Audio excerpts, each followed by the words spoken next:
Saya ingin mengkisahkan dua kisah bagaimana orang-orang Khawarij itu yang disebutkan oleh Nabi SAW, yaqtuluna ahlal Islam wa yad'una ahlal awthan.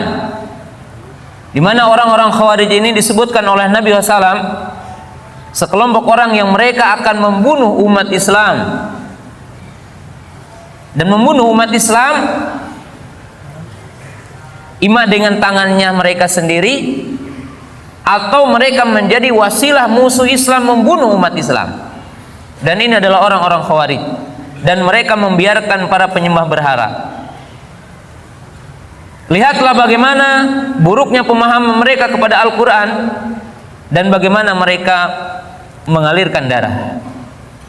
Ada dua kisah di zaman Ali radhiyallahu taala anhu. Yang pertama, seorang yang bernama Ibnu Muljam.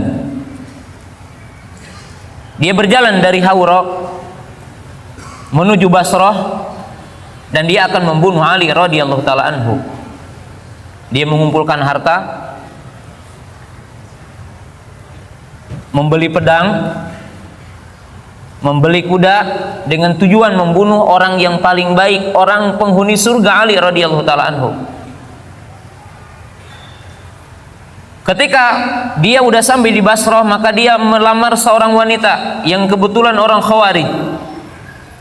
Maka si wanita itu berkata, lihatlah, dia berkata, kalau engkau memang mencintaiku, mungkin kalau dibahasakan oleh kita hari ini, maka silahkan, tetapi maharnya membunuh Ali. Lihat ya, orang-orang Khawarij ini hatta mahar membunuh. Maka Ibnu Muljam pun berkata, sesungguhnya aku tidak melangkahkan kedua kakiku ke sini kecuali aku bertujuan membunuh Ali radhiyallahu taala anhu.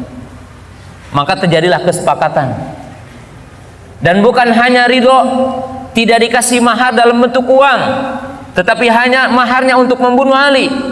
Maka si wanita itu pun memberikan 2 kuda dan 2 teman yang menemani Ibnu Muljam. Maka dia merencanakan pembunuhan Ali radhiyallahu taala anhu. Dan ingatlah jamaah yang dirahmati Allah Subhanahu wa taala, ketika dia akan membunuh Ali di waktu pagi, di waktu subuh, maka ia membacakan 2 ayat ketika ia akan membunuh Ali radhiyallahu taala anhu. Dia mengatakan, inil hukmu illa lillah, dan membacakan surah Al-Baqarah, wa minan nasi man yashri nafsahu ibtigha'a mardatillah. Lalu dia menikam Ali.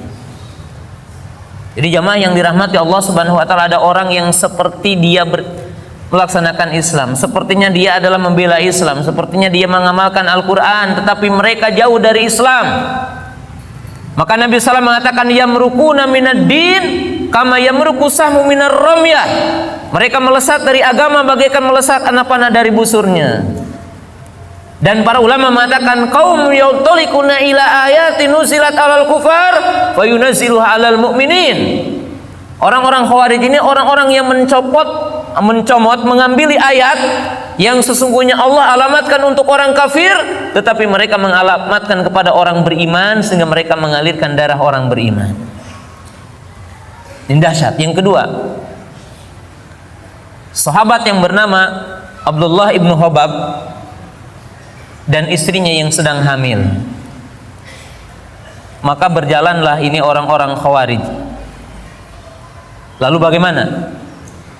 Di antara mereka ada yang memungut kurma yang jatuh dari pohon. Maka diingkari oleh teman-temannya. Bagaimana kamu mengambil kurma milik orang lain? Maka mintalah untuk dihalalkan. Dia pergi mencari siapa pemilik pohon kurma itu. Dia cari, dan dia meminta dihalalkan. Lalu di antara mereka ada yang membunuh seekor babi milik orang Yahudi.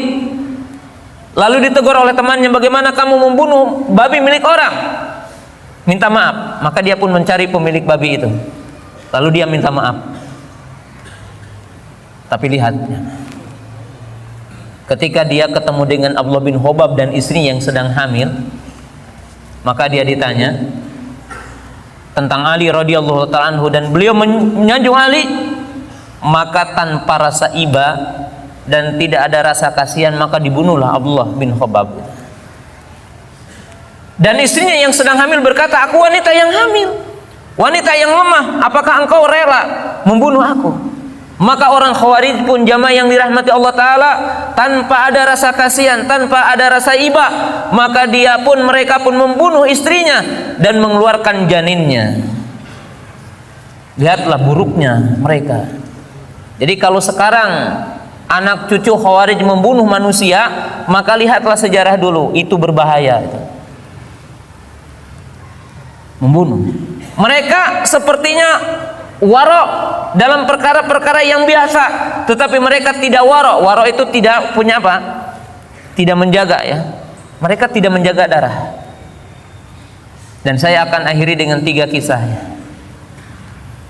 Kisah yang pertama, ada seorang Khawarij dikisahkan yang dia membunuh ibu dan bapaknya karena bapaknya tidak berbai'ah dan ibunya tidak berbai'ah ke jamaahnya.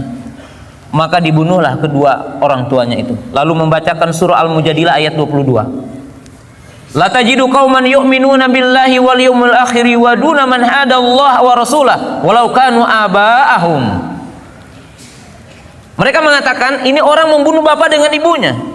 Lalu dia mengatakan, demi Allah, dalam sepanjang hidupku tidak ada kenikmatan kecuali aku ketika membunuh kedua orang tuaku. Kenapa? Sebab aku mengamalkan ayat ini, katanya. Inilah yang dinamakan oleh para ulama begitu indah dalil tetapi begitu buruk pemahamannya. Dan yang kedua, jamaah yang dirahmati Allah Subhanahu wa taala, ini bahayanya. Ada seorang Khawarij membunuh bapaknya, lalu membedah kepalanya dan dikeluarkan otaknya, lalu dikeringkan, lalu dibikin kopi dan dia meneguknya dengan kopi. Dia mengatakan, tidak ada kehidupan, kenikmatan dalam hidupku kecuali ketika aku meneguk kopi ini.